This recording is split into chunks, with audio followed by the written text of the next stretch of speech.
Bonjour à toutes et à tous, et bienvenue dans ce 5e épisode de notre série sur le stoïcisme. Aujourd'hui, nous abordons un sujet que beaucoup préfèrent éviter, la mort. Pourtant, les stoïciens, eux, la plaçaient au cœur de leurs réflexions. Ils lui donnaient même un nom, Memento Mori, souviens-toi que tu mourras. Cela peut sembler sombre, presque morbide. Mais pour eux, il ne s'agissait pas de se morfondre dans la peur ou la tristesse. Au contraire, c'était une invitation à vivre pleinement, à donner de la valeur à chaque instant, à replacer nos priorités là où elles comptent vraiment. Pourquoi parler de la mort? Dans notre société moderne, nous avons relégué la mort aux marges de la vie. Elle se déroule dans les hôpitaux, derrière des portes fermées, loin de notre regard. Nous avons inventé 1000 distractions pour ne pas y penser, travail, écran, consommation. Mais ignorer la mort ne la rend pas moins certaine. Et lorsque nous refusons d'y réfléchir, nous courons le risque de vivre comme si nous étions immortels, en remettant à demain ce qui compte, en gaspillant nos journées dans des futilités. Mort et culture. Selon les cultures, la mort n'a pas la même place. Dans le Japon ancien, le concept de Mono no Awa enseignait la beauté des choses précisément parce qu'elles sont éphémères. Dans certaines traditions mexicaines, comme le Dia de los Muertos, on célèbre les défunts avec des couleurs, des musiques et des repas. En Égypte antique, on se préparait toute la vie à l'au-delà.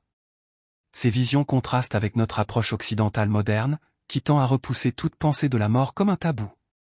Les stoïciens, eux, avaient une position équilibrée, ne pas craindre la mort, mais ne pas non plus la rechercher. Simplement, l'accueillir comme une étape naturelle. 3. La perspective stoïcienne. Marc Aurèle écrivait : « Tu pourrais quitter la vie à tout moment, que cela détermine ce que tu fais, dis et penses. » Pour lui, la conscience de la finitude n'était pas un poids, mais un guide. Si aujourd'hui était votre dernier jour, est-ce que vous passeriez des heures à vous inquiéter de l'opinion des autres? Est-ce que vous repousseriez encore un projet qui vous tient à cœur? Probablement pas. 4. Memento Mori, un outil de clarté. Memento Mori ne signifie pas pense à la mort en permanence, mais n'oublie pas que le temps est limité. C'est comme une horloge invisible qui nous rappelle que chaque moment perdu ne reviendra pas. Dans la Rome antique, un esclave rappelait à un général triomphant, respis post te. Hominem te es memento. Memento Mori. Regarde derrière toi, souviens-toi que tu es mortel. Ce rituel servait à tempérer l'orgueil et à cultiver l'humilité. 5. Les bénéfices paradoxaux de la conscience de la mort. Étonnamment, penser à la mort peut réduire l'anxiété. Car beaucoup de nos peurs perdent leur force quand on se souvient que tout est temporaire. La honte, l'échec, le jugement d'autrui, tout cela se dissout face à l'immensité du temps. La psychologie moderne confirme cette intuition.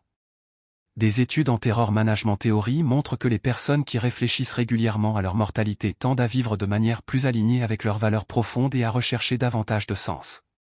Épictète conseillait : ne crains pas la mort, crains plutôt de ne jamais commencer à vivre. 6. Un exemple moderne. Prenons l'exemple de Samuel, 45 ans.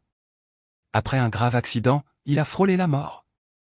Pendant sa convalescence, il a compris qu'il passait ses journées à travailler pour acheter des choses qu'il n'avait pas le temps d'utiliser. Il a alors décidé de réduire son activité professionnelle, de passer plus de temps avec ses proches et de se consacrer à la photographie, sa passion. Il dit souvent : « J'ai appris à vivre le jour où j'ai compris que je pouvais mourir demain. » 7. Pratique stoïcienne pour intégrer Memento Mori. Les stoïciens proposaient plusieurs exercices.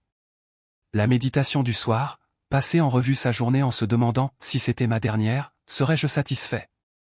La visualisation négative, imaginer la perte d'une chose ou d'une personne pour en apprécier davantage la présence. L'écriture quotidienne, noter une phrase rappelant la finitude, pour ancrer cette conscience.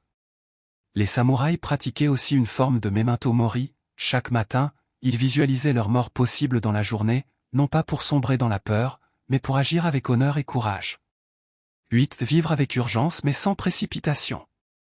Il y a une nuance importante, vivre avec le sentiment d'urgence ne veut pas dire courir partout ou s'épuiser à multiplier les expériences.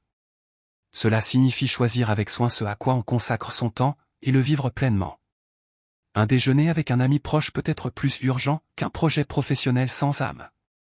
9. Les petites morts quotidiennes. Les stoïciens voyaient aussi la mort dans les transitions de la vie, la fin d'une relation, la perte d'un emploi, un déménagement. Chacune de ces étapes est une petite mort, et chacune nous prépare à la grande. Les accueillir avec dignité, c'est s'entraîner à accepter ce que l'on ne contrôle pas. 10. Conclusion. La mort est une enseignante silencieuse. Elle ne parle pas, mais elle nous rappelle, par sa simple présence, que chaque journée est précieuse. En la fuyant, nous fuyons aussi une partie de notre humanité. En l'acceptant, nous découvrons la vraie liberté, celle de vivre sans attendre. Je terminerai avec une image, imaginez que votre vie est un sablier. Les grains de sable qui sont tombés sont le passé. Ceux qui restent en haut sont votre futur. Mais le seul grain que vous tenez vraiment, est celui qui tombe en ce moment. Alors souvenez-vous, memento mori. Pas pour vous attrister, mais pour vous réveiller.